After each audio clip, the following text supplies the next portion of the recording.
A luz do fim da mãe se espalhava pelo piso de madeira envernizada do apartamento de cobertura da família Almeida, refletindo no vidro e no hall, como se o horizonte da cidade tivesse se voltado para dentro.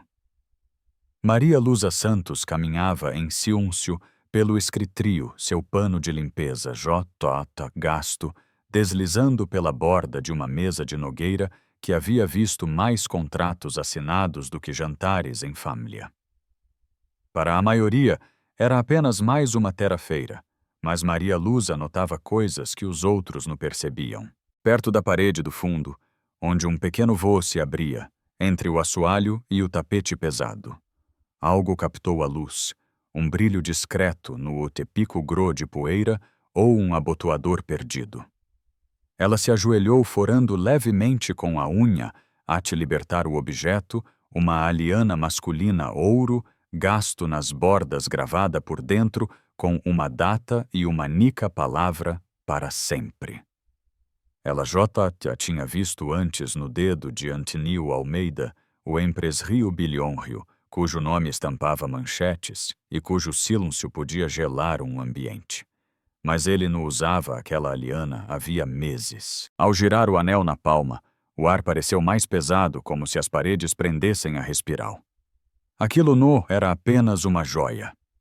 Naquele lar, onde a filha adolescente vivia trancada no quarto, e as visitas de Helena Almeida terminavam em olhares frios e portas batendo aquele anel, era um vestígio de algo frágil.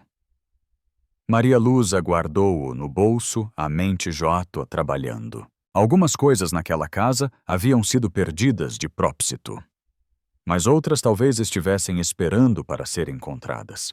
E decidir o destino daquele anel, ela percebeu agora, estava em suas mãos. A cobertura dos Almeida, apesar de todo o vidro e luz, parecia uma casa construída de gelo. Maria Lusa percebia isso na forma como as conversas morriam no instante em que passos ecoavam pelo corredor de Mimi Mori.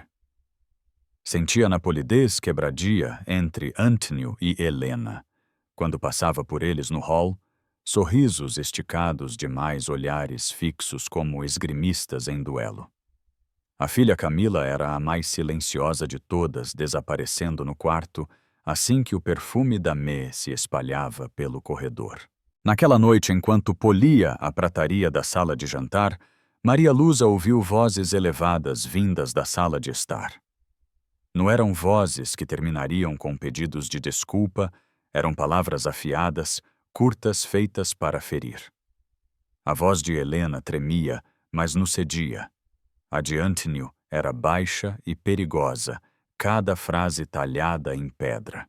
"Eu não posso mais viver assim", disse Helena. "Você repete isso há um ano", respondeu Antônio. "Porque nada muda. Talvez não seja para mudar." Seguiu-se um silêncio frágil, quebrado apenas pelo som de uma taça de vinho pousando sobre a mesa de Mr. Moore, no colocada com cuidado, mas abandonada. Maria Lusa manteve as costas voltadas para eles, os olhos fixos no brilho da prata, em suas mãos, mas os ouvidos atentos. A discurso terminou como sempre. Helena saiu sem levar o casaco, enquanto Antônio ficou parado, olhando a cidade. O maxilar travado, o reflexo no vidro mais gelado do que o horizonte L fora. Depois, no silêncio dos corredores de Sérvio, Maria Lusa girava a aliana no bolso. O peso dela era mais do que ouro, era uma strictia que ninguém lhe pediu para ler, mas que ela não conseguia deixar de ver em cada olhar tenso e cada palavra no dita.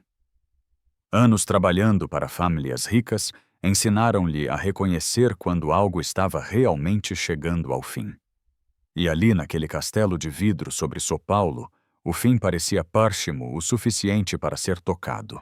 Ela imaginou devolver a aliana para Antônio, e com a mesma clareza, imaginou a possibilidade de ele rejeitar de imediato.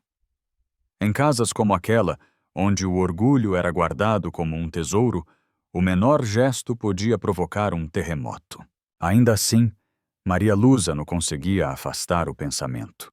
Talvez o que se perdeu ali não estivesse desaparecido, apenas enterrado sob muitos jantares frios e palavras afiadas. Mas devolver a aliana significava cruzar uma linha que ela sempre cuidou para no ultrapassar. Maria Lusa fechou os dedos em volta do anel, sentindo a curva lisa marcar sua palma. Se agisse, não haveria volta. Se não agisse, ela não sabia se ainda haveria algo ali para salvar. A tempestade chegou rápido, transformando o horizonte da cidade numa mancha cinza alma das janelas da cobertura. No fim da tarde, a chuva batia no vidro, num ritmo firme e impaciente, como se o pérfrio clima quisesse entrar. Maria Lusa se movia em silêncio pela cozinha. A liana ainda no fundo do bolso, o metal agora aquecido pelo seu toque. Ela pensava em ir embora mais cedo, talvez caminhar sob as marquises, antes da pior chuva cair.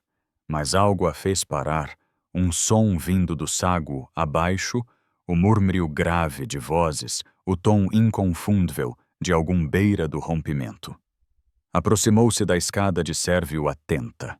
A voz de Helena subiu primeiro, mais cortante do que Maria Lusa Josato ouvira. Eu no suporto mais Antínio. Arrumei minhas coisas. Acabou.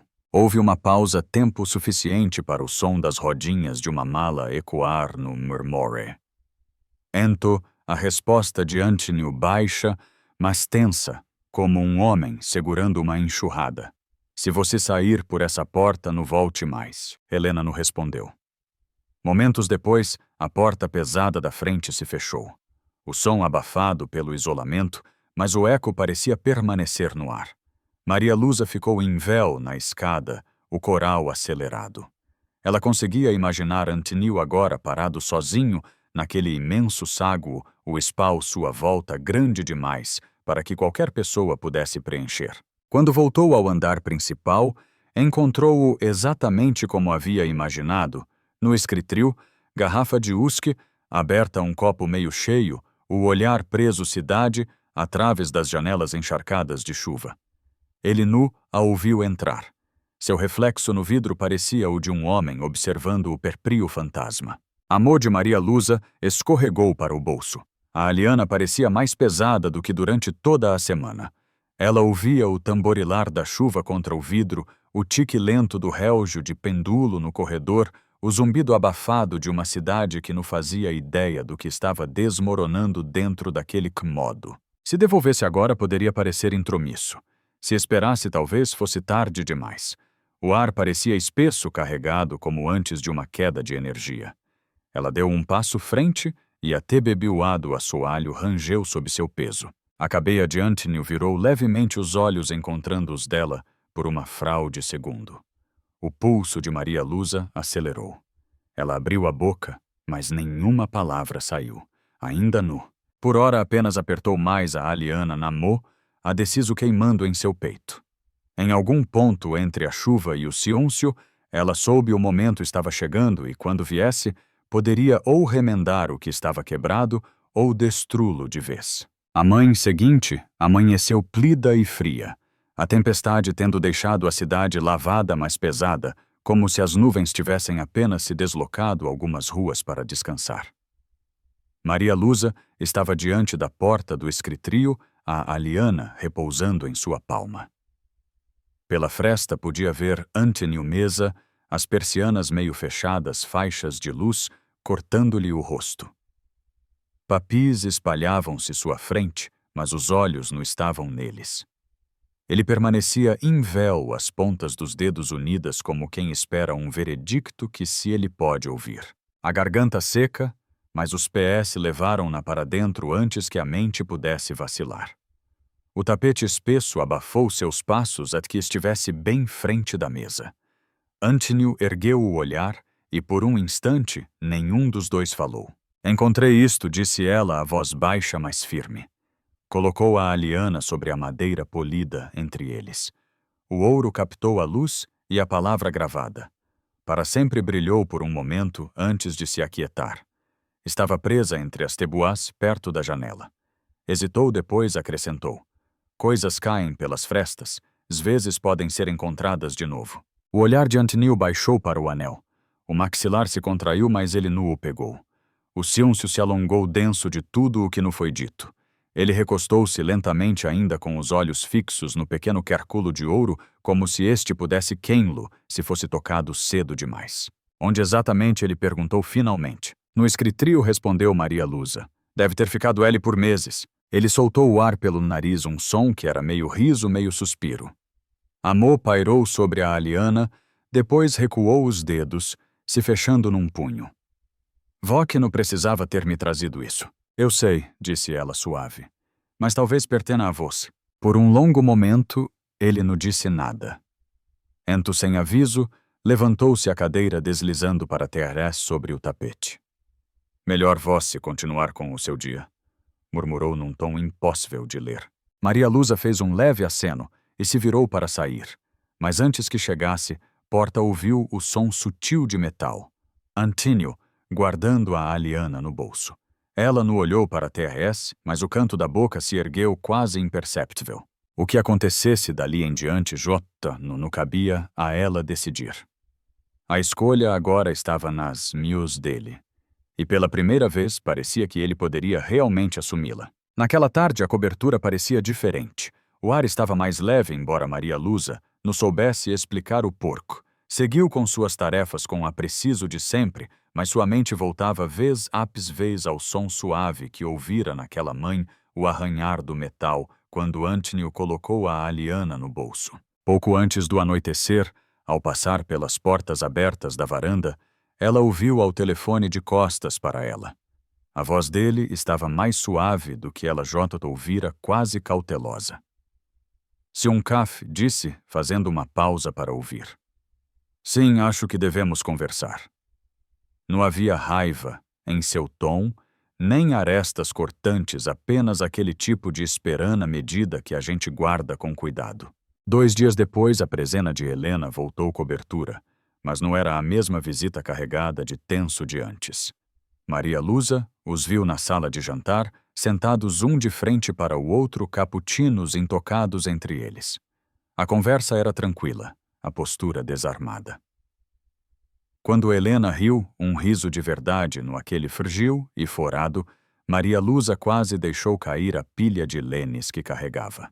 Nas semanas seguintes, Helena começou a aparecer com mais frequência. Às vezes por apenas 1 hora, às vezes por toda a noite. Camila começou a sair mais do quarto e sua risada ecoava baixinho pelo corredor quando os 2 pais estavam juntos. As discussões não desapareceram por completo, mas não deixavam o ar quebrado. Agora havia pausas espal para respirar. Num esbado chuvoso. Maria Lusa estava repondo os livros nas prateleiras da biblioteca, quando Antônio entrou com uma bandeja de serrar 2 xícaras. Ele lanou-lhe um olhar e, com um raro e genuíno sorriso, disse: Pode deixar aqui. Colocou a bandeja sobre a mesa, onde Helena folheava um velho elibum de fotos. Quando Maria Lusa se virou para sair, notou a aliana na mão dele. Brilhava sob a luz quente do abajur. A graval estava escondida contra a pele, mas ela sabia que estava ali. Ao entrar no corredor, sentiu o peito apertar de um jeito que não sabia explicar. Ela nos havia consertado, essa nunca fora sua funo, talvez nem fosse possível. Mas algo havia mudado, e aquele pequeno círculo de ouro que devolvera de algum modo tinha rolado até um espal que nenhum dos 2 conseguira encontrar sozinho. A partir daquele dia, a cobertura ainda guardava seus silêncios, mas nos soavam como finais. Eram o tipo de silêncio onde algo novo podia comear. mês depois, Maria Lusa foi chamada ao jardim de inverno, semodo, onde normalmente se entrava para regar as orquídeas. O sol do fim da manhã atravessava as paredes de vidro desenhando padres em vez no piso de mármore. Antônio estava ele em pé, ao lado de uma das cadeiras altas com uma pasta na mão. O palete estava pendurado no encosto, e pela primeira vez ele parecia menos o magnata em Tocqueville, cujo nome abria portas, e mais um homem que vinha pensando naquele momento havia algum tempo. Sente-se! Maria Lusa disse num tom que não era nem de ordem nem de indiferença, mas algo no meio. Ela obedeceu, pousando as mãos unidas sobre o colo. Ele abriu a pasta e deslizou um documento sobre a mesa em sua direu. Isto comeou uma proposta. No para mais horas, nem para mais limpeza, para algo completamente diferente. Quero que você continue, mas no como funcionaria de serviu. Quero você como nossa coordenadora de bem-estar familiar. Maria Lusa piscou sem ter certeza se tinha ouvido direito. Desculpe. O canto da boca de Antônio se curvou num leve sorriso. Voc não apenas mantém esta casa funcionando. Voc enxergou algo em Ness, em mim, em Helena, em Camila, que quase tínhamos esquecido. E devolveu isso sem pedir nada em troca. Aquela liana era um pedal de metal. Ela iniciou conversas que no tenhamos havia anos. Ela baixou o olhar para o documento. O cargo inclua organizar a rotina da família, ajudar a manter um ambiente doméstico mais saudável e planejar viagens. O salário era generoso, muito mais do que ela jamais imaginou receber, mas o que realmente a surpreendeu foi a confiança implícita naquela proposta. Eu não tenho formal para algo assim, disse em voz baixa. Você tem sim, respondeu Antônio. J vem fazendo isso há muito tempo. Estou dando um nome e a autoridade para continuar. Por um momento Maria Lusa não se mexeu. O ruído da cidade alme das paredes de vidro parecia distante. Ela pensou no dia em que encontrou a Aliana no peso dela, em sua mão, e na decisão que tomou de devolvê-la. Não buscava recompensa, apenas fazer o que parecia certo. Por fim ela assentiu num movimento lento e deliberado. Bem disse. Eu aceito, mas no por vó. Antônio sustentou o olhar dela, pela Camila. Por todos Vox respondeu. E naquele silencioso jardim de inverno, sob a luz que se movia, aquilo parecia menos o fim de um emprego, e mais o ínicio de um novo capítulo construído sobre algo mais raro que ouro confiana. A partir daquele dia, a presença de Maria Lusa, no lar dos Almeida, mudou completamente. Ela não se movia nos bastidores invisível. Tornou-se parte das conversas do planejamento e das pequenas vítrias que pouco a pouco foram mudando o ritmo da casa. Ajudou Camila a redescobrir a alegria das noites de jogos em família. Organizou jantares tranquilos para que Antônio e Helena pudessem conversar sem os négcios interferirem e encontrou formas de transformar a cobertura de uma fortaleza fria em um lar aquecido e vivido. Meses depois, Maria Lusa estava no corredor diante do quarto de Camila, ouvindo os pais lendo juntos. As risadas eram suaves, mas verdadeiras, um som que ela nunca tinha ouvido ali antes. Sorriu para si mesma, sabendo que aquele pequeno querculo de ouro que devolvera havia se tornado algo muito maior, uma ponte que os reconectou. Às vezes, o menor ato de honestidade pode gerar a maior mudança. No preciso riqueza-poder, ou um grande gesto para curar o que é quebrado, apenas a coragem de devolver o que foi perdido, seja um objeto uma verdade ou a perpria confiana. A escolha de Maria Lusa nos lembra que fazer o que certo nos sobre recompensa, sobre as ondas invisíveis que isso provoca na vida ao nosso redor.